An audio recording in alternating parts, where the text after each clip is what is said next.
Hello and welcome to the third episode of the All Walks of Life podcast. Today's guest on the podcast is Unni Paravannur. Unni sir is the head of operations at Gokulam, Kerala, and he also runs his Twitter page called Football News India.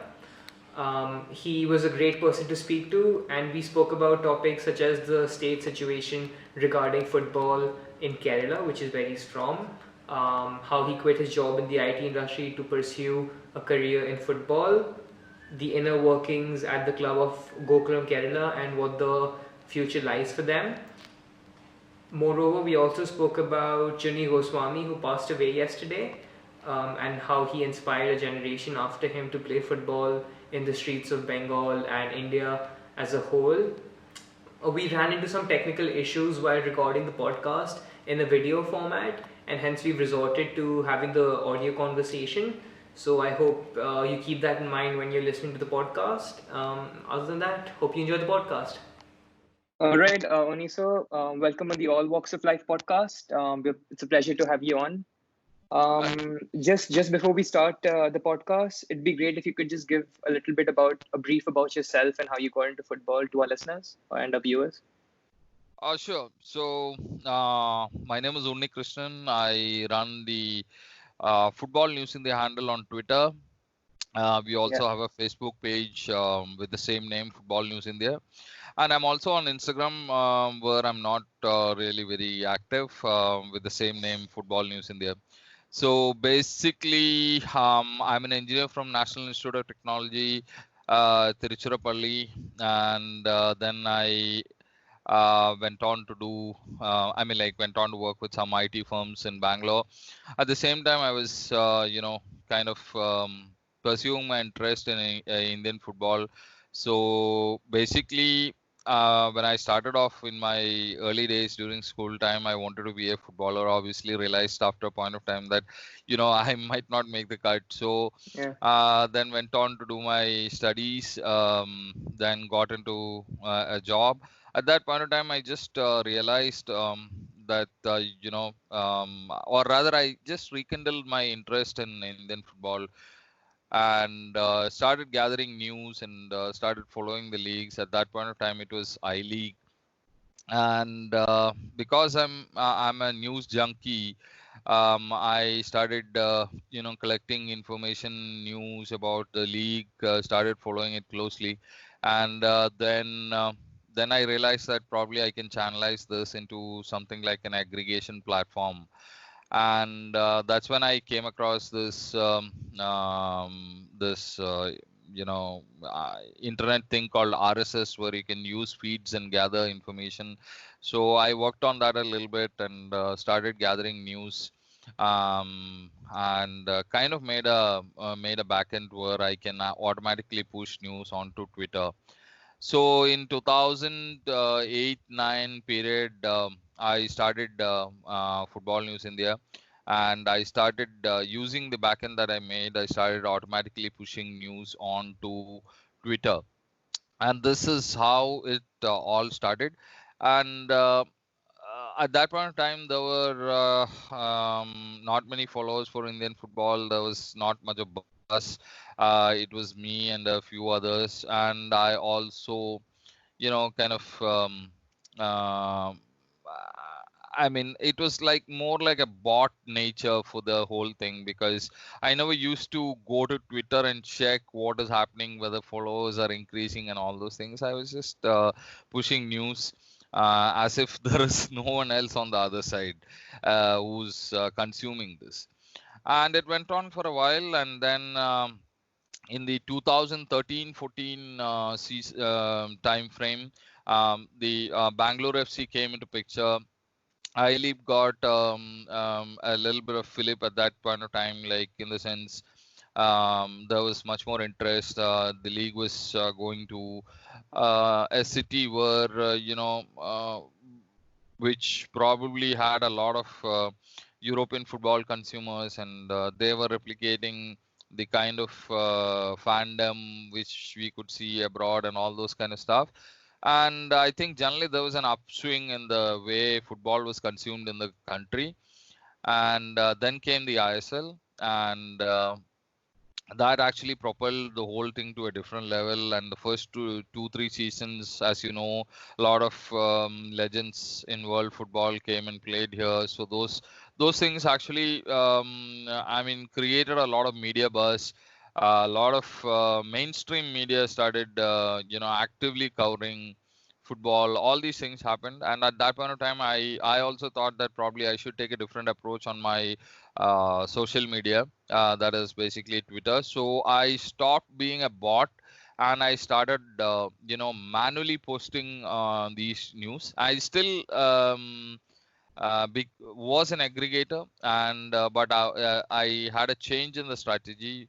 I stopped automatically pushing the news. Then I started pushing it manually, and I also started engaging over on a larger scale actually. So this helped me gather a lot of followers at that point of time.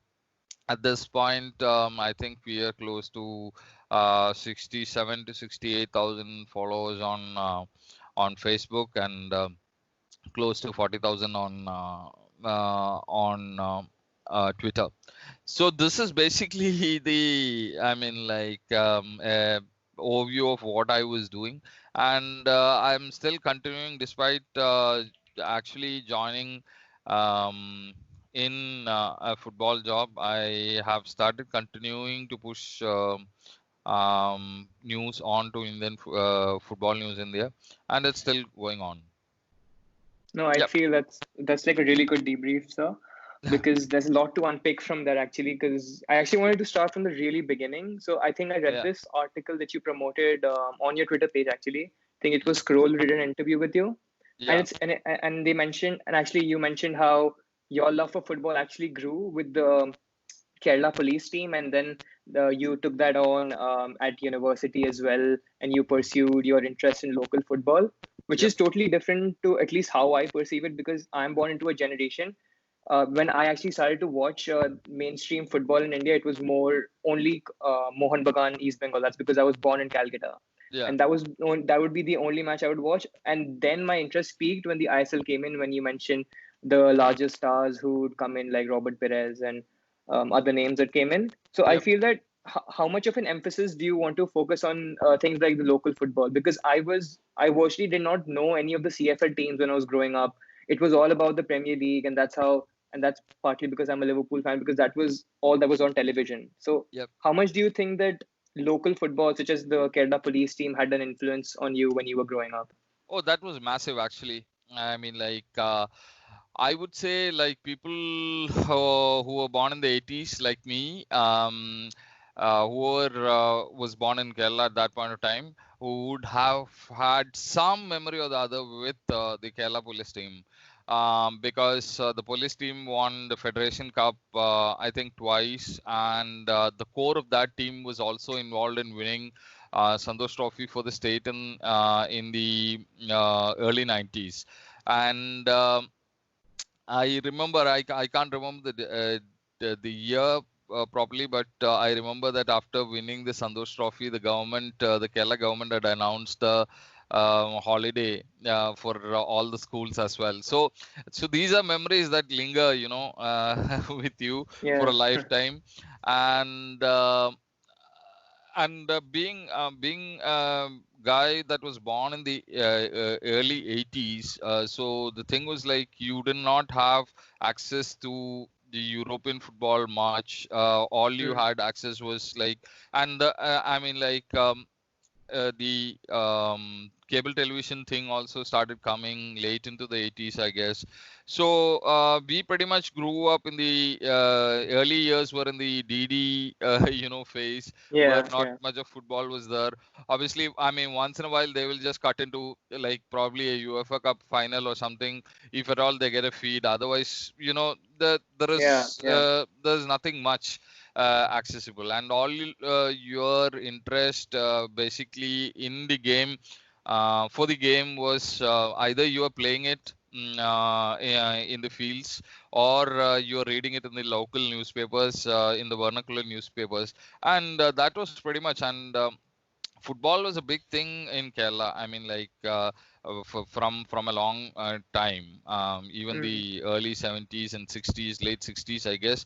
There was much of buzz. There were good players, and there were people who have played in Olympics, people who have been part of this, this golden generation of Indian football and all those things. So it was pretty much a big thing in Kerala. So that means the media used to give a lot of importance for football, and that peaked, I guess, during this Kerala Police arrival of Kerala Police team.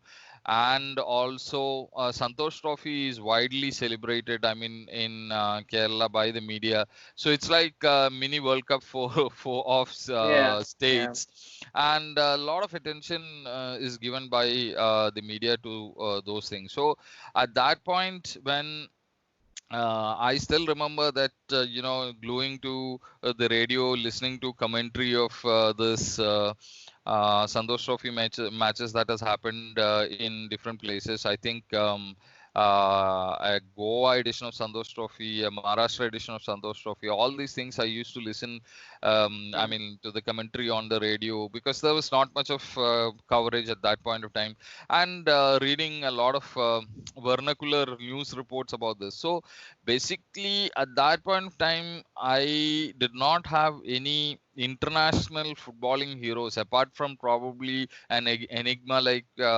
Maradona, whom you kind of read about. Other than that, I did not have much exposure. All our heroes. I mean, like, I still keep telling that to my friends.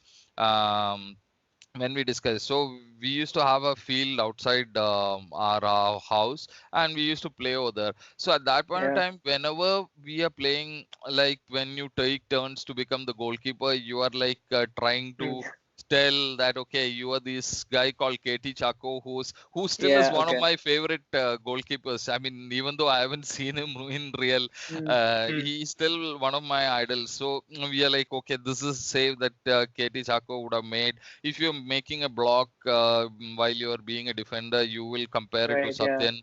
And if you score a goal, obviously gonna say that, okay, this is like Papachan or Vijayan, because we did not have much idea about foreign players or who are the stars at that point of time, except for like few The standout local people football. like Yeah. Maradona or somebody. So that actually gave a good base, at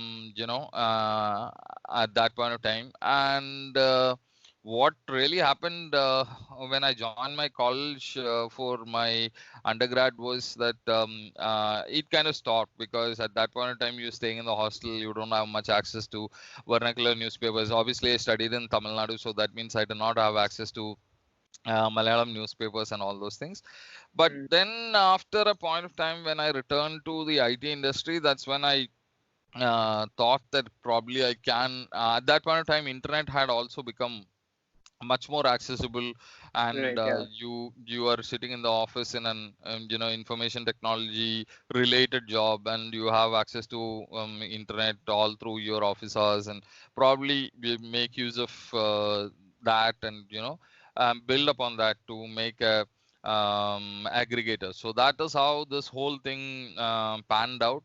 And obviously, as you said, the whole base for it was from these experiences you had as a child of reading and probably watching a little bit of local football. No, that's really profound actually, because from what I can gather from that is that's I think that's how great players become. I'm not saying that everyone who goes out to the park and practices a certain player just goes on to become a professional footballer, but those are the general landmarks on that you actually try to picture that player, and that's where you Oh, try to yes. recreate his style of how he kicks the ball or how he saves a particular ball. Because I Yeah, have I seen mean, this for myself. Yeah, go on. no, I mean, now I think kids are much more, fortunate, because Right. Yeah. the advent of video and YouTube has actually, revolutionized this whole process, is what I feel. At that point Yeah. of time, For us, it was a figment of imagination. Okay, he would have done this, is what we Yeah. used to assume. And now I think the kids are fortunate enough to see that in front of them. And that is actually, I mean, like, this is a very personal opinion. I'm not a, football coach kind of a guy, but I feel this video revolution has had a massive influence in the For way sure, for sure, uh, for sure. how technique is practiced, how, so it has enabled kids to try out various things, various tricks. It has actually helped them to, put them in the a player's shoes and, enact what actually a player is Yeah, actually doing on the ground. So that has had a massive influence in how, kids are approaching football, how they are developing the style. Even if they are trying to mimic it, I think a lot they yeah, are yeah. imbibing a lot of good things from this exposure to the video. That's a very interesting thing. I've been talking about this with a lot of friends, actually. I mean, uh, very No, fortunate. this certainly is quite interesting because like I'm a coach myself and I'm doing my licenses. So Uh-huh. something I do speak to this in my circuit. I say that because I can't draw too many examples in Indian football because simply I haven't had the exposure of knowing so many players as you may have. But Mm, from what I know of European football and even Indian cricket to that extent, I mm, think it was Virender Sehwag who mentioned that when he was very young, he would mm, just look at the batsman he admired and he used to just shadow with his bat continuously for hours upon hours, and mm. that's how he said that that really played a massive impact on his career. And even footballers in that sense, I think Rio Ferdinand said that he used to look up to his favorite defenders of all time and just go out on the park and try to act like the way his Yeah, favorite players would do. emulate what I they are feel, doing.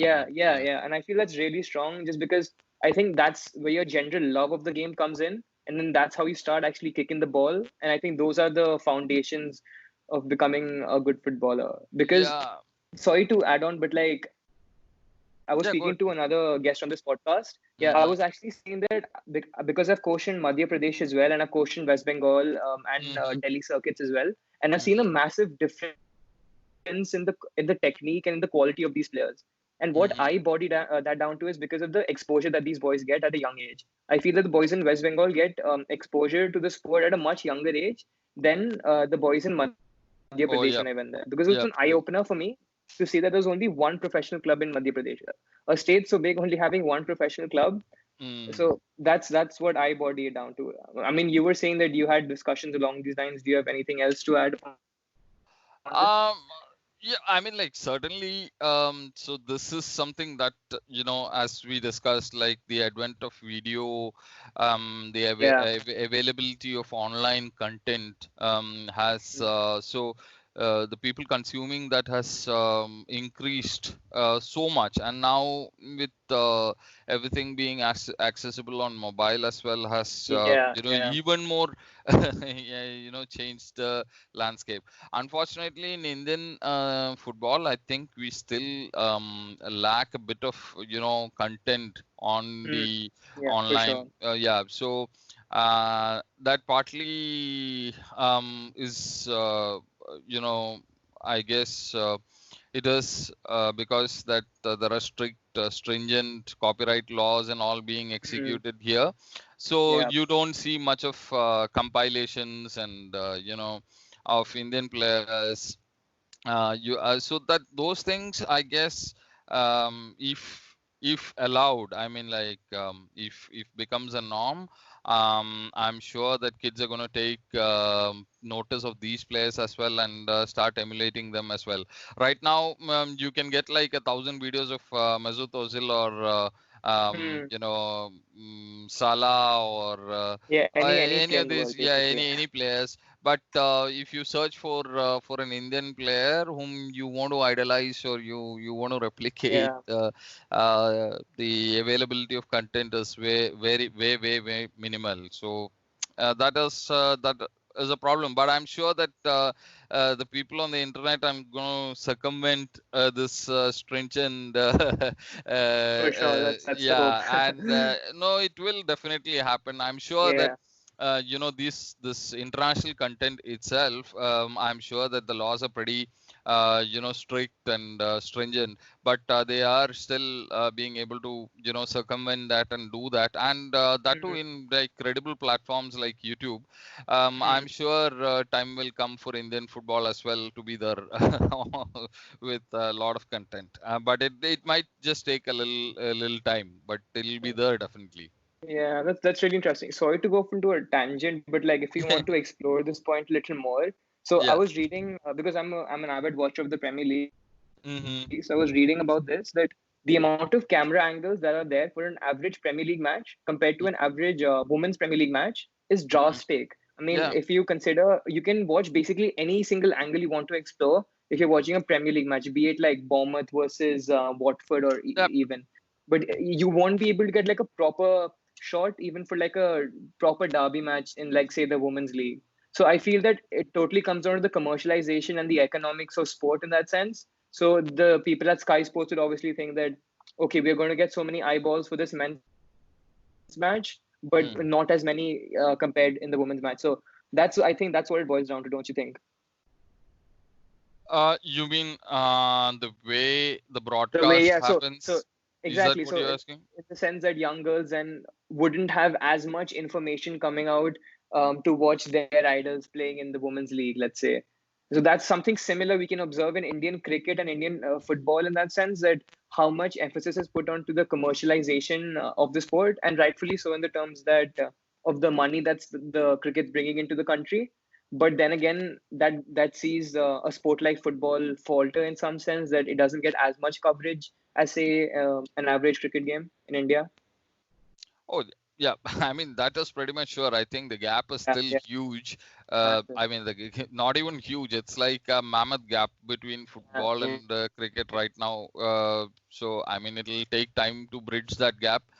mhm, So, and obviously, yeah. So these things, the economic side of the sport is going to dictate how it is being shown on TV. I mean, like how much of investment the producers of the sport is willing to put in to actually cover this game. All these things are interrelated, correlated, and unfortunately, I think some of the lesser popular sports, probably what you mentioned, the women's football league, mm, and in India, football is. I mean, we'll have to go through that phase to eventually uh, reach there. But what I really find in terms of women's football is like the interest is growing massively. I think the yeah, last World Cup, Women's World Cup, was one of the largest followed, yeah, sporting spectacle in that year for sure. And you find there's a lot of other kind of discussions about equal pay and gender mm, parity and all these things were like up there in the media at that point of time. We had heroes like Megan Rapinoe, who mm, sort of become like a yeah, like political celebrities, star, and yeah, yeah, yeah, celebrate all those kind of things. yeah, So I political think stuff, yeah. the women's football is definitely growing at a much faster pace, probably than I think the men's football, because I guess men's football Mhm. has almost reached, Yeah, yeah, the epitome, yeah. yeah. In India as well, I see that there are a lot of girls who are taking to the sport. You find a lot of people engaged in the sport now, and I think generally people and parents see an opportunity to be part of Indian football and probably achieve something much faster in that than in men's football right now. So I mean, like, that the goals probably parents set for the children are like, Mm, which sport to take, and I Yeah. mean, in which you can cut a career fast and probably get a job and all those kind of stuff. So that's how, I mean, the people still view sport as in India, I guess, other than probably cricket. So I feel that parents feel that they are also feeling the growth spurt that women's football is seeing all across the world. And you find a lot of girls taking to the sport right now. But then these kind of imbalances are going to be the how the women's side of the sport is being projected or shown on this TV, and Yeah. will be much frugal, will be in a much frugal manner than what Mm. Premier League will do for a men's match. Yeah. Like, I think Yeah. Premier League can give like 360 angles right now, and I think they do that. For sure. Yeah. Yeah. So I mean, it'll take time, but I guess it's gonna reach there.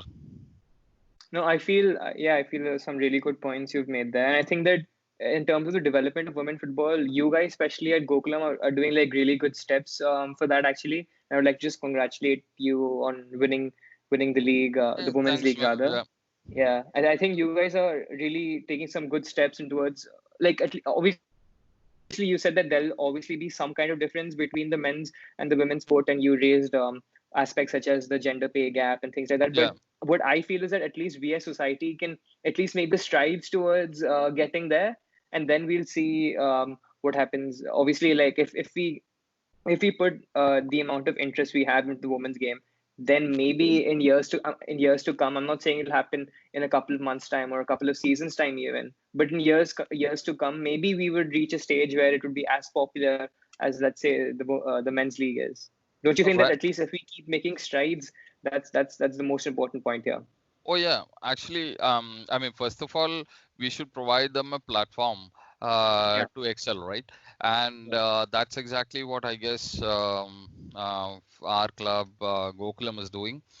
We we realize that there are shortcomings in how this is being done, and we want to plug those gaps as actually. But unfortunately, in Kerala, women's football has not been a priority for a long, long time.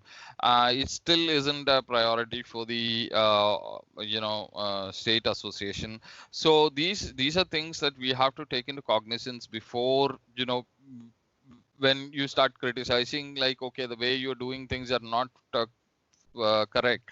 So Mm, we have had to like assemble a lot of players from outside the state. I right. mean, like, we would like to actually, give a lot of representation for a lot of Malayali players. But the whole point is Mm, like there are not many talents here for us to do that. And from whatever best we could find, we had included them in our team. But unfortunately, the thing is like the level of the game is so different in like places like Manipur or mm, Orissa, now even Tamil Nadu.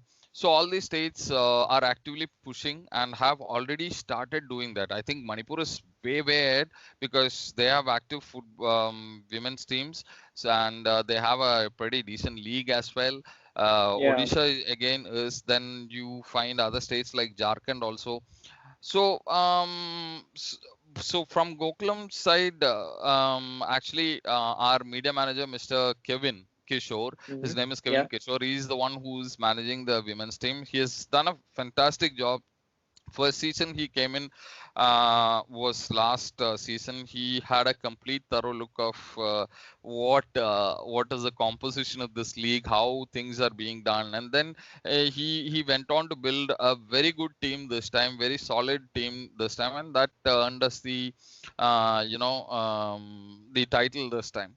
So what here what we are trying to do is like we are trying to give them a platform. We are trying to provide them good facilities, almost at par with what we are providing to our men's team, by treating them almost as equal as, if not equal as our men's team. So all these things we are trying to set some standards, and we are also trying to at the same time trying to tap into the local talent. We are trying to set up an academy in conjunction with some of the educational institutions here, so that the girls can actually have their education and also take some good coaching from our coaching staff. So these are things that are in the pipeline, and we will definitely build on this. And being a place where the onus of for women's football was pretty low, I think we are making the right steps, and in the coming years I think we will try to scale up and provide much more bigger opportunities and much more focused training for these girls as well. So that is a plan right now. Hopefully everything I mean, like, hopefully this COVID pandemic is not going to derail everything. Yeah, yeah, let's yeah, yeah. let's hope so. Yeah. No, I'm really enjoying this tangent, but I would just like to bring it back to how you got like a job at Gokulam, because I feel that there'll be many listeners who'd be thinking that, or were in a similar situation as you, maybe working in the IT industry or a similar industry, but do not know, or are feeling that it's too risky maybe to make the jump into sports like football or cricket or things like that. So can you walk us through your journey of like how you actually quit your job in an IT industry and like just took the grasp that you'd actually want to forge a career in, let's say, football, and that too in at Gokulam, because I feel that doesn't this make your life come full circle of how you began being inspired by the Kerala police team and then getting a job at one of the biggest clubs in Kerala now. So can you just walk us through that then? Oh yeah. So one small advice that I have for anyone who's looking for a career in local sport, whatever it is. I mean, first Yeah. of all, I mean, watch that sport. I mean, Hmm. support Yeah. that local team, whatever is there, or whatever events that are happening. You go for that, and that's the first thing to do. So Right. Yeah. when I started watching Indian football, it definitely isn't up to any standard close to whatever European football For that you sure. For watch. sure. Yeah. Yeah. But to be very honest, it is going to be a pain initially to watch that on TV. But you have Yeah. to take that pain, at least if you want to, forge a career or be associated with that sport locally, right? Yeah. I mean, like what I did during my initial phase was, I mean, that is like from 2008 when I could Hmm. start watching. I mean, like, or I would say like maybe few years back, till starting 2006 or odd, when I had access to watch these matches.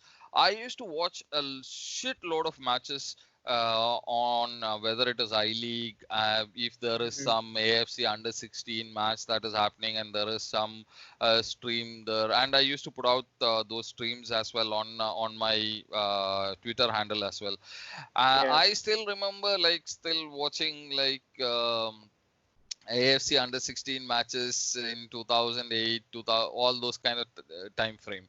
So I generally got accustomed to a lot of football, that is local football, even though it was like if on a stream or on TV. Yeah, I did not till 2013. I did not venture much into the Bangalore football scene. I was Hmm. still sitting behind a laptop and watching I League and all the stuff. So that is one major thing that as an advice that I always have for everyone who wants to actually take a step forward into getting involved in a local sport. So after that, so through my football news India thing, I had gathered a lot of intelligence about how the workings of Indian football. I had also Hmm. gotten to touch a lot of people who are involved in football. Used to occasionally have kind of chat with them, and so this is some area that a lot of people can utilize now. They can utilize LinkedIn, Right. then Of course. Yeah. even Twitter, all these places you can have chat with people. I'm maybe not many are willing to accommodate you, but I'm sure there are people who will be, For sure, yeah. yeah, good enough to give you a couple of advices about what to do and what not to do and all those stuff. So social media you can majorly utilize. So in my case, Twitter and the Facebook page that I used to run, I used to get in touch with people, just have word with them and all those things. And then I just mentioned about Kevin, who's our media manager right now. So Kevin was working with Deccan Chronicle here in Calicut, and when he had gone to actually interview our president. Okay. Uh, and at that point of time, Gokulam was looking for someone as well to do their operations side, and he pitched my name over there. And Kevin also, as a journalist, I met through my Football News India channel. Then I came to know that he's from the same city that is Calicut, and we started talking. And we used to have a small, friendship at that point of time. And he asked me whether I can. I told he asked me whether he can pitch my name. I told go ahead, let's see where it goes.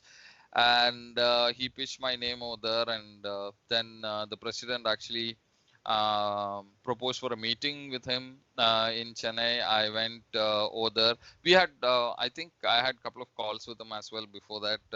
So he was Right. looking for Yeah. certain things. Which I think I could answer pretty convincingly, and I went to meet him in Chennai in his office, and then we had a long chat, and that is how I got this job offered. Now I guess you do have a lot of courses as well in India. Like if you are trying to get into football, there are management courses, then there are coaching courses as well, which I'm sure you were pretty much aware of. Yeah. So these are different kind of opportunities that football offers, and you can probably pursue one of those and then try to get in touch with somebody who's actually in the administrative side of a club, or even many other organizations, state affairs or the national affair, and try to forge a career. So I mean, like my entry was like probably after a long years of I think I ran Football News India for around 8 years, and I was pretty unsure about whether I need to actually make us step into this football business or not. Yeah. And then I Yeah. got necessary push from my wife, who has always supported me, and she told, why don't you take this chance and see what is in store for you. And that was probably the last word that probably made me switch sides from the IT to football business. No, I feel that's really great because from what I can gather from that actually is that it's really important to network and just get yourself out there. Like for this interview as well, I just DM'd you, wasn't expecting a reply or anything, but I felt that if you don't get your name out there, I don't think that you'll actually get anything, if that makes sense. So until and unless you network with people, get to know more people, I think that's how you build your network, if that makes sense. So I totally agree with the things you're saying. And even lastly on how it was the last push of your wife. So I think there has to be a buy-in from like your family and your loved ones who understand the vision that you have for your career and That's understand true. where you want to actually take it. Because I feel that, let's be honest here, because the Indian football industry isn't the most lucrative industry when you compare it to, let's say, the IT industry, or there's several other industries in this country. But it's just Definitely. that yeah. But if you have the passion for it, then that's what gives you the most joy, doesn't it? So I feel for the listeners out there, it's not going to be an easy ride if you want to make a name for yourself in the Indian football industry. But if you have the passion for it, and then if you can persevere, then I think definitely it'll bear fruit, don't you think? Yes, definitely. I mean, Yeah, yeah. there is nothing more satisfying than doing some work that you love than going through the rigors of something else that you just don't like. So I even if it is going to be a bit difficult journey, I think if your heart is in the right place, I guess you're going to enjoy it. That's all. Yeah, completely agree with that. So Yeah. let's move on to Gokulam Kerala. So you spoke about how you had a chat with the president of the club, and you had a long conversation with him rather. Yeah. So, and I think I heard you on the Humans of Indian Football podcast. It's a really good podcast, recommended to all the viewers. I think you were there on a conversation over there with a couple of other members of the Gokulam Mhm. staff. So, and you mentioned that the president of the club is really obsessed with football and how he is totally get trying to get everything right for the club to reach the next level. How important do you feel that the buy-in from the owners and the president in the sense is important in building a football club, even if it's as new as, let's say, Gokulam Kerala, and even though they Oh, have yeah, I mean, like, reached so many success heights? so Yeah, I'm really fortunate to work for Gokulam actually, because as I mentioned in the other podcast, which you just yeah, yeah. mentioned in the Humans of Indian Football podcast, I mean, like, our president is like totally immersed in football. I mean, Mm, he's always tracking players. He's always thinking about how what the next step for the club should be, and what so he's hands-on involved in the club. He's not just like an owner, who is just pumping in the money and not thinking yeah, about. yeah. So that is, I think, yeah, I mean, it will be great if we can have such, people involved in our football, because that is only going to make this ecosystem much more richer. Of course, yeah. Maybe, I mean, like, not exactly in terms of money, but actually in terms of passion as well. So that is, I guess, is very important. I think we have seen that from a lot of clubs in India. A lot of them are born because of the passion of the people who are, interested in the sport. And then you have different kind of ownership, like the Kolkata clubs, like Yeah. Bagan and all those, which are like legacy born, and um, Mhm. lot of even supporters have a stake in that organization and how it works and all those stuff. So I mean, it is absolutely very important for us to have people who love the sport to invest in it, rather than somebody who is just trying to probably park their money in some Yeah. venture, and then probably if they don't see any success, they will just run away from that Walk to a away. different Yeah. thing. Yeah. So, I mean, I'm not saying that even if people who have passion will stay here for a long, long time, because as you just mentioned, it is definitely not a lucrative, prospect. I mean, the football in India is still not a very lucrative prospect. And For sure. also Yeah. and also there is a lot of uncertainty around, there are two leagues, and, all those kind of things.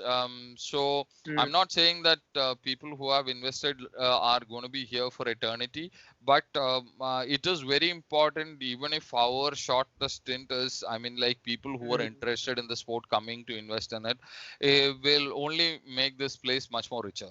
Yeah. Right. No, I totally agree with that because I feel not only Indian football, I say, but if you look at world football in that sense as well, I feel that when it comes to club ownership, I feel some of the best run clubs are those whose owners actually have a passion for the sport, but don't even get involved in it in some way, like running the club, if that makes sense. Because Yeah. they drop it to the people who are professionals who actually know what they're doing in this sense. So I Yeah. feel that that's really important. And additionally, like you mentioned of how it's not lucrative, I think anyone who walks into the football business anywhere, he or she understands that it's going to be very difficult for him to even break even or even get profits out of that business. It's something that people take it as like a side business just because, and they drive it because of their passion towards the sport. So that's always something that we as football fans have to understand. and which is totally understandable, because if someone's investing so much money of theirs, you can sort of understand that his motive shouldn't be ill treated, or and things like that is what I'm coming towards. Yep. Sorry, I moved on to a tangent over there, but so there are other things I'd like to talk to you about Kerala football as a whole. So, something I've been observing, because I've been researching for this interview. So, something I've read up about Kerala football is that since you guys have come about, um, Yep. whenever you have these trial sections for bringing in new players for the academy or even the first team, there are tons of people who line up outside your pitches and outside your stadiums Oh to yeah. just go about and give a practice round. So what do you make of that, and how do you think, and do you think these are like the foundations of maybe building a legacy at a club, about bringing local talent through and things like that? Of course, I mean, like Gokulam right now, the Gokulam Kerala Football Club is right now one of the very few clubs from Kerala who takes part in national competitions like the I League Yeah, yeah. for in the age group categories. So that actually makes our club a good prospect for a lot of youngsters who want to showcase their skills on a larger national platform. And obviously coupled with the kind of buzz that we have created in Kerala football has resulted in huge turnout for our trials. In fact, we had to call off that trials because Wow. we just couldn't handle it. And That's a good headache to have, isn't it? it's a Yeah. good headache, but at that point of time, it just I mean it was we actually called for an open trials last year, and I think we had close to like 5,000 to 6,000 people turning up Wow. on one morning, and we found it really difficult to manage and finish that, and we had to call off and then do a separate trial and all those things. So let's move on from that, because that is something that I really don't want Yeah. to remember, because it was almost like a nightmare at that point of time. Anyway, Yeah. but I think I mean it shows definitely our popularity as a club in For sure. Kerala, Yeah. and another thing that I realized is that I have lived for around close to a decade or more in Bangalore, and then I returned to Kerala, and what I could see is like the popularity of football is I mean immense still, Yeah. Yeah. and kids who are taking to the sport I guess has increased a lot, and now the cross section of people who are taking into the sport has also kind of changed. Earlier, if it was from the game was much more concentrated in I would say a lower middle class uh, you know uh, Yeah. cross section. Backgrounds. Right Yeah. now I can see middle class and upper middle class people who are much more involved in football. That could be stemming from various reasons, like some people might be pushing their kids to a sport just for some exercise kind of thing, and then Mm. they are realizing that probably the kid is very talented, and then but what we could see from the trials is that you could see a lot of parents are also massively involved in trying to get these children a platform to excel. So we could see like parents coming with food. I mean, like in the sense they are ready for the whole day types, you know. Yeah. Yeah. Yeah. So Yeah. yeah. So and despite this is something that I mentioned, that humans of Indian football. So if you look at it, the Kerala cricket is going through a very I mean, like had a very good season couple of years back. Like we reached the Ranji semi-finals, Right. Yeah. which is, I mean, like I don't think in ever in history we have managed to do that. And KCA for years have been building up things in Kerala in a much more structured manner because obviously because of the financial backing that they have and much more structured approach probably cricket has already reached in India. Of course. So Yeah. Yeah. so you right now we are seeing there are like odd players coming from Kerala playing in IPL even though they are on the fringe. There are players Fringes of the coming first which team. is Yeah. like yeah which never happened like probably 10 years or so back. But despite all this, the interest in football is massive, and the talent, sheer amount of talent, as I just discussed. The consumption of video, I guess, is probably Off the on the charts. Yeah. very high in Kerala. If you can see there are like Instagram handles where you can only see streams of tricks being performed by kids in Kerala. I mean, there are channels like that. And now it has gone to a different level after the lockdown also because people are in fact giving drills to kids to perform from home and then post it and all Mm, those kind of stuff, right? So yeah. the the sheer amount of talent is also very, I mean, like it's phenomenal actually. I'm not just being boasting about Kerala just because I'm from Kerala, but what I mean No. this No. is Yeah. the experience that or rather this is what I've seen after I have come here. So there are and in the last 5 or 6 years, the number of academies, even though they are not the best or offering the best training or facilities, the number of academies that have grown up in Kerala also is like um, massive numbers. And every other former player who has I mean, like played for a district or played for a local team has, started imparting coaching lessons to kids in their free time. So, like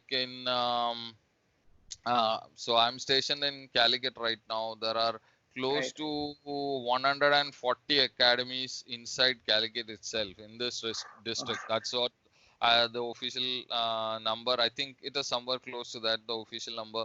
So you can imagine the kind of and at least these academies will have at least a minimum of 20 to 30 kids as well. So you really can imagine the number of people who are actually invested in the sport, the number of people who are mm, actually playing it. And there are like this short overnight. And another thing I have to emphasize is so the turf culture has also caught up in Kerala like major. right. Okay. So in our district, this Calicut district itself, you will find so many turfs now. I mean, like I don't know if all of them are profitable. I think a lot of them are still not profitable because there is an abundance of it. And what that has actually created is like these people kind of hire the turf for a couple of days, do tournaments like five sevens and all those things for kids. Even Yeah. they will also squeeze in to a small match for their parents and all those stuff. So Mm, the ecosystem is in fact thriving. I mean but the problem I have found for Kerala football is like not many people don't get the correct guidance to become a professional player. And another thing is like education is also considered to be very important in Kerala society.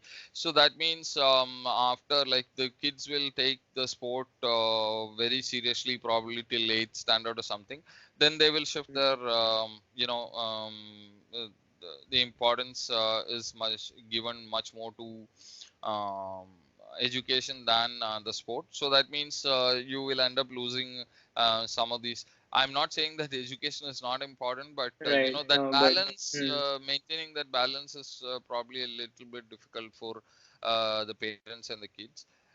So these are the kind of challenges that we currently face, but a lot of talent is still coming through, and clubs like us and a host of others who are coming up and doing some good work in Kerala is giving these kids a platform. And I think personally, I feel a lot of other academies and clubs in Kerala also can do much better in terms of giving them an opportunity to play at the national level, like in I League and all those things, like the Junior I League and all those things. I think whenever I meet some of these people, I do talk to them, and I tell them that, because at the end of the day, the proliferation of these academies, what they actually do, or ha- have an adverse impact is like this, because they will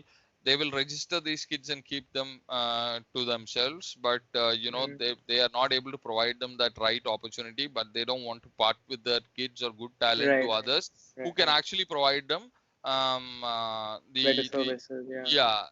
It's not even better service, I mean a platform. Why, I mean, like for them, I mean, like, so my advice to them was like, okay, if you're not allowing the kid to go elsewhere, I mean, like, you might as well take that step forward and provide him Yeah. that Yeah. Roadmap. platform. Yeah. Go and play in and register for the academy accreditation of AIFF, get it accredited. I mean, apply for to play in the national level, so that they get that exposure. So those are the kind of challenges, and I think as I just mentioned, like, after a point of time, football becomes takes a back foot, and education becomes much more important thing, and that's where probably then people start taking these difficult decisions of not pursuing their um, the interest, and then they kind of go away from the sport, and you don't kind of don't have a trace. I mean, I know a lot of people who, a lot of good talents that has taken this route. That is why I'm saying maybe having a bit more of professional clubs and Right. all those things might give people to take better decisions about these. But even though I would say that people feel that the cutting a career in football is a bit of an uncertainty, so that is a problem. Yeah. No, I think I totally agree with that, because about the whole education versus sport and how it comes to most aspects of Indian society. I wouldn't just list it down to Kerala. I think most states in this country Yeah. have a similar thought process. And I'm kind of Yes. Yes. fortunate that my parents have actually allowed me to pursue my passion, that is That's working in good, some capacity in football. man. So, but there's another thing. So you raise this point about how maybe we can tackle this by having more professional clubs and academies providing, let's say, the sport as well, providing them to play football, but providing them an education as well. So for them to have a buy-in. But for me, I feel that that will still be a little more. That's a good step, but it's still going to be difficult for, let's say, parents in Kerala or parents in other states in the country to fathom that, because they feel that if it still doesn't work out, would he or she get a good college, or those kind of questions would pop up, don't you think? Absolutely. I mean, what I feel generally about the ecosystem, football ecosystem in India is, I mean, even though this is a very personal take, I think whoever it is, I mean, like, whether it is players, whether it is coaches, I think most of them had to, or have to take education also equally important. Right. Yeah. So, I mean, that will only increase the quality of a lot of things, because education can provide us with with a lot of other capabilities that probably the sport will in itself will not be providing you. So being, I mean, education can allow or rather enable you to have much more critical thinking, analytical thinking. Then education can provide you with better communication skills, interpersonal skills. All these kind of things, can be acquired through this education part.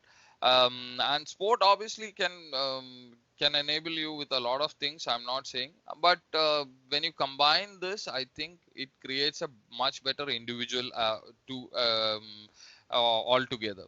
And Right. as a person who has been minimally involved in this ecosystem, I wouldn't say that I've been Mm. like Mm. for a long time, except from watching the scene from behind a Consuming the computer. sport. Yeah, Yeah. consume news. But as a person who has been minimally involved in this ecosystem, I think that is one of the major things that has been lacking in Indian football. Like in the sense, I know excellent coaches who has not had a very good educational background, and I can see the obvious, problems because of that he faces. He's a good football player. He's a good, coach, wonderful coach. But some of the aspects which a coach really needs, I think, comes from the education part, which that particular person is lacking. And I find and I see that across the spectrum, a lot of people. So I mean, when you have people who have combined both these, I mean, like whether it is players or coaches, as I just mentioned, it can only enable us to go, a step ahead and step further, and probably acquire better and good skills, even if you're a coach or a player, and understand the sport also much better. So this is a shortcoming, but I think eventually that gap will also be plugged, because now I can see a lot of people who are like well educated taking into the sport Mm. because of the interest in the sport.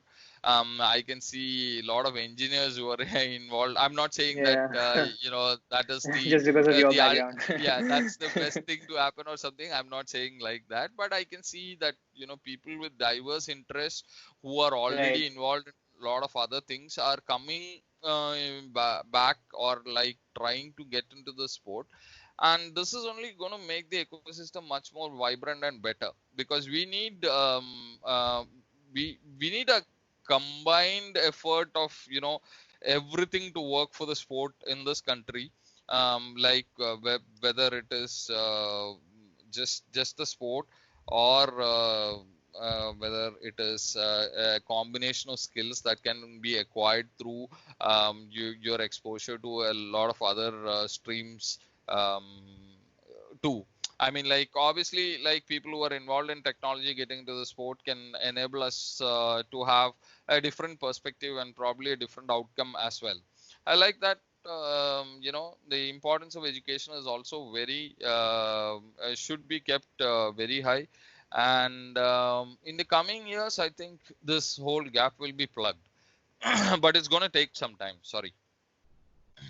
No, I do see where you're coming from, because I've seen for myself at least. I've seen coaches who are coming into the sport who may have had very little or even virtually sometimes no experience of having coached at other youth levels. But when they come into the sport from other different sectors, as you mentioned, I think that sometimes they bring ideas which are totally different to someone who has been living the sport for 5 years, 10 years would even think of. So I feel that that's really productive for the sport as a whole, and the more diverse people we have, the better for the sport it is. Of course, yeah. Um, coming back to Gokulam, Kerala, I would like to talk to you about, first of all, congratulate you on winning one of the world's most oldest competitions, that is the Durand Cup. Oh, yeah. And I Okay. would just want to know your experience, having joined the club very recently, but being associated with such a big trophy, and bringing that to Kerala. Oh man, that was a fantastic run. So basically, after the last season, I mean, like we do not get proper results, and we were not really happy as a. I mean, like our administration side, a lot of my colleagues were like really let down and all those stuff. But somehow we managed to stay up and all those things, and we were like trying to ease ourselves back into the job. So that is when our president proposes that we are going to participate in Durand. So obviously that is way before the season started, I-League season started. So that means we had to, get back to work much early, set everything proper and all those things, then arrange for accommodation for players, all these things. So at that point of time, we were like, you know, this is this is going to be another not so exciting phase and all those stuff. But then obviously the thing about Durand is like it's a very prestigious trophy, and we were also coming to know that the army is the one who conducts the tournament. So we were coming to know that this time they're doing it on a much larger scale and all those stuff, because it was not being done in that scale for some years right now. So then we all buckled up and we is like, okay, let's pull towards this. And we had some stumbling blocks because at that point of time during the flood, um, our consignments of jerseys just got diverted and all those kind of stuff. So we had some initial hiccups, but everything then eventually fell in place. And after a couple of wins, that there was this sense of purpose inside the team itself. I mean, like we were actually in Calicut, and our team was stationed in Kolkata, but we were talking to them regularly. So everyone, after a couple of wins, we were like, okay, I think we think we can do this kind of a feeling.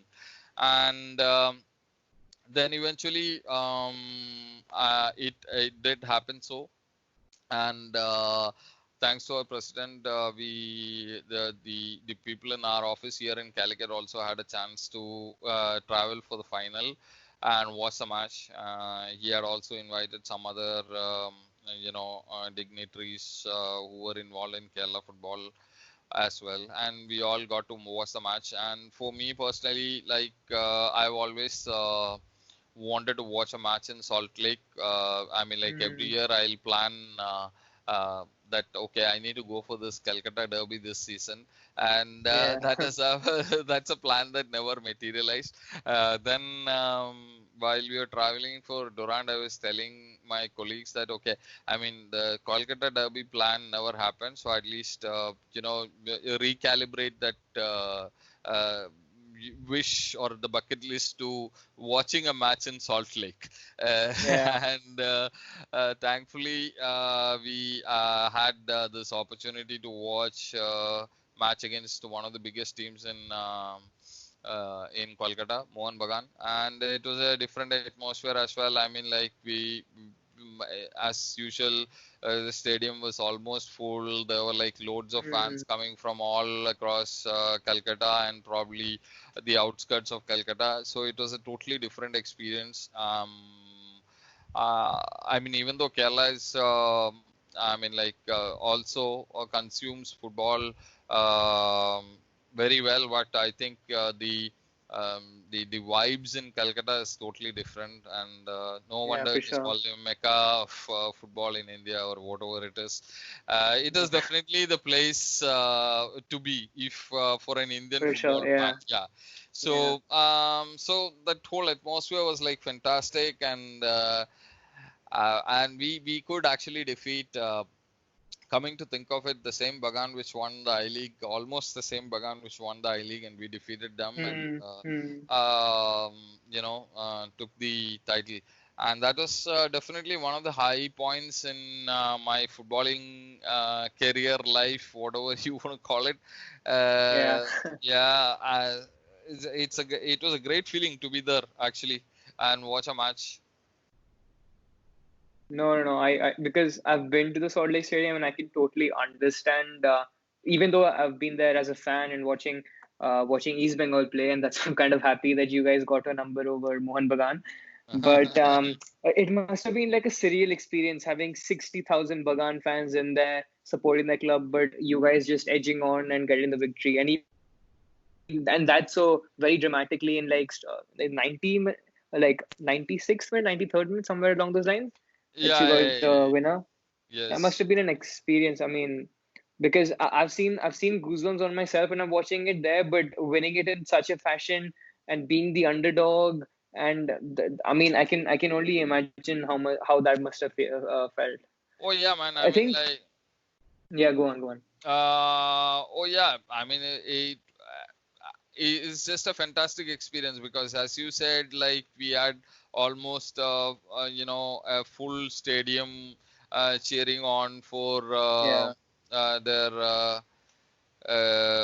for Bagan, Mohan Bagan. Yeah, yeah, and we could actually, score two against them and win that. Actually, two goals. One was at the stroke of half time, and then another one at 51 minutes. oh, So yeah, sorry, yeah, maybe another game or yeah. something. But yeah, So yeah, but as you said, I mean, like it's a different experience altogether. As I just mentioned, no, I mean, like a lot of fans thronging in these tempo vans and all those stuff, right, yeah, coming in with flags and all those stuff. And then there's this procession of fans who were just walking, chanting the names with a long, tifo kind of a thing. So these are things yeah, that yeah. you don't get to watch every day, man. I mean, like, and you just only come to read about it on internet and all those stuff. And to see that spectacle live was something totally different experience altogether. I can only imagine. And talking about Bagan, like I would just like to give tribute to Chuni Goswami, who actually passed away yesterday. Oh yeah. So I mean, I think he was probably the best defender, if not one of the best defenders Indian football has seen. And having heard stories when I was in Calcutta about him rejecting Tottenham Hotspur just because he had his loyalty with Mohan Bagan, and he didn't want to go outside Bagan because he was seen as a hero and like and such a big figure there. So do you have any stories of him growing up if you watched Indian football, or were you more Kerala based? But I'm sure you must have heard about Chuni Goswami.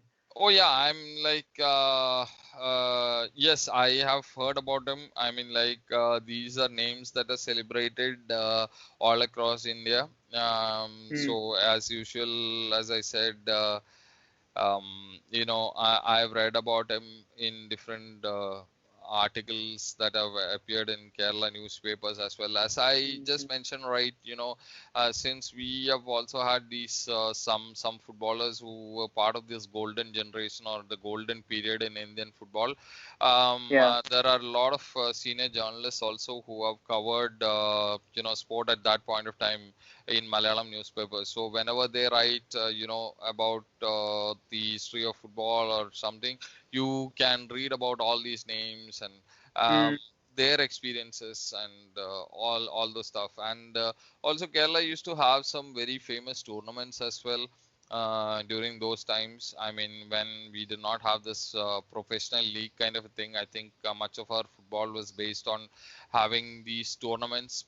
And like Calicut itself had something called Seth Nagji tournament. Okay. Yeah. And so all these teams used to come down to Calicut to play in that. So whenever you get to read about these tournaments or something about the history, names like Chuni Goswami, PK Banerjee, who also Hmm. recently passed away. Recently passed away. Yeah.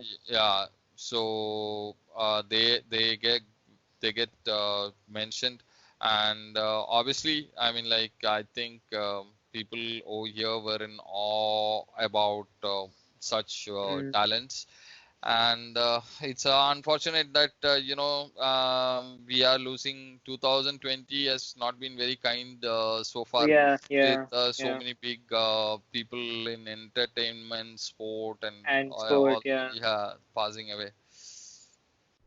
No, yeah, it's really a sad Yeah. time, especially for Indian football and Indian cinema. I mean, yeah, going on off a tangent, I think that Rishi Kapoor, Irfan Khan, Chuni Goswami, I think they were really big personalities. I think having, even though they were depicting their art form in, let's say, cinema or football, I think that they stood for bigger things in their respective respective states, and they were just looked upon as personalities, people who would inspire others in other industries as well. Because I've had friends who are working in other industries, but they said that my inspiration was Irfan Khan or my inspiration was Rishi Kapoor, even though that's a totally different background.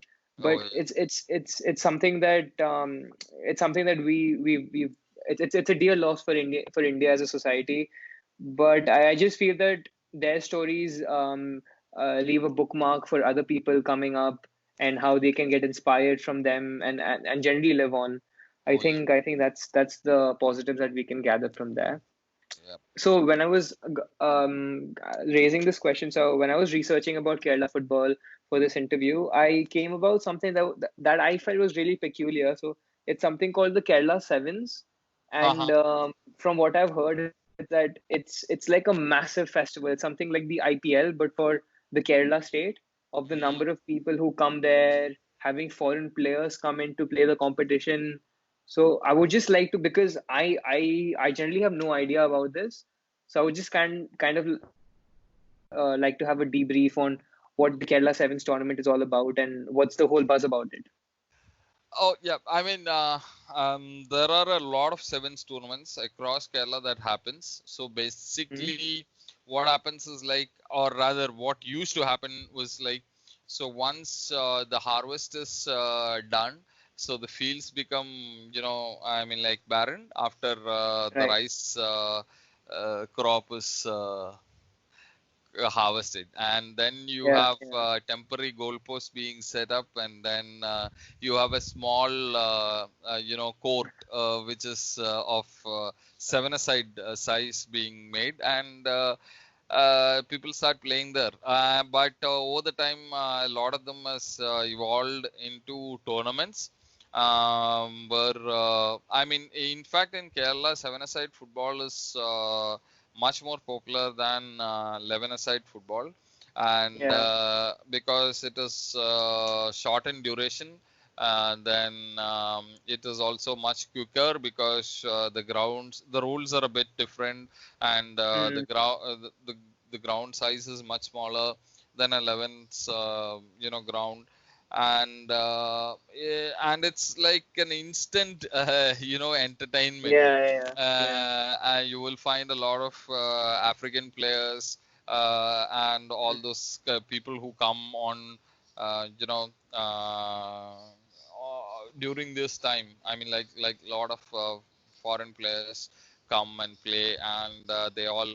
So there is much more importance for flamboyant tricks than Yeah. Yeah. Yeah. Yeah. That's what since I've heard. the ground is much smaller in size. That means you will get a lot of long range shots, which Mm. results in goals.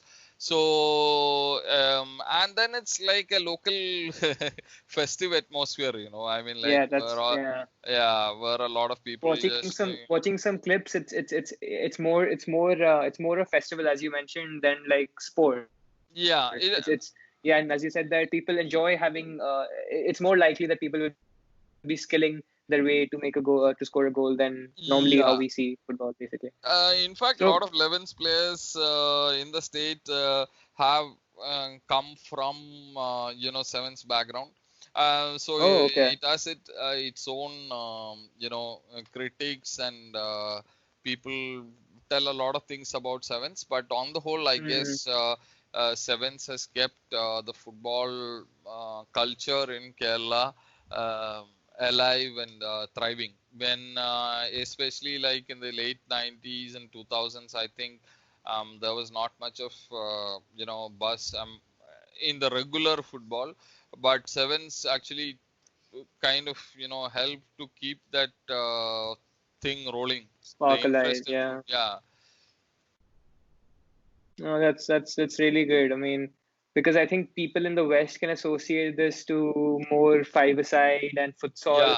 tournaments. But I mean, if you would just go onto YouTube and just type Kerala Sevens, I think the atmosphere is like very electric. I mean, you Oh just yeah. get confused with it. You just think that, oh, I want to be a part of it. I wish I'm there in the stands watching it. It's like a whole festival. Yes. But yeah, I mean, Uni sir, it was great having you on the podcast. I think we've gone through several topics. We've discussed we've got some really good insights in, and it's a pleasure having you on the podcast. So if you have anything to plug, any book recommendations, anything, any last messages that you would like to put out, this Um, the last message for everyone who's listening to your podcast is just follow my page.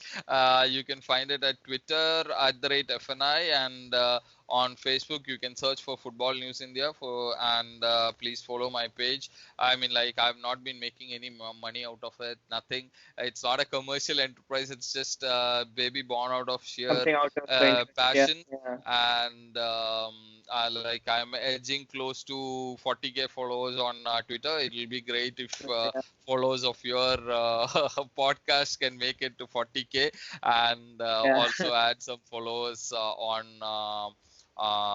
Facebook as well. And it's been a pleasure talking to you, man. I mean, like, I'm like. Impressed that you have taken so much of time to go through my background, go through Kerala football background, and make a case and present it and ask questions, man. I mean, like, I really like that effort that you have put in, and it's a pleasure to be It's on it's this. it's a pleasure, man. Because the more I get to know people, the more my knowledge expands in Indian football. And like researching for this interview, I got to know so many things that I wasn't versed of before, like the Kerala Sevens and other such things. So yeah, man, it's been a great experience for me as well. Yep, same So here. yeah, I I mean, mean, yeah. I can have you on the podcast at a later date as well, and we discuss other topics. Other than that, sure, I sure, guess sure, yeah. definitely, Thanks, definitely. thanks a lot. Yep, thank you. All right, thanks a lot.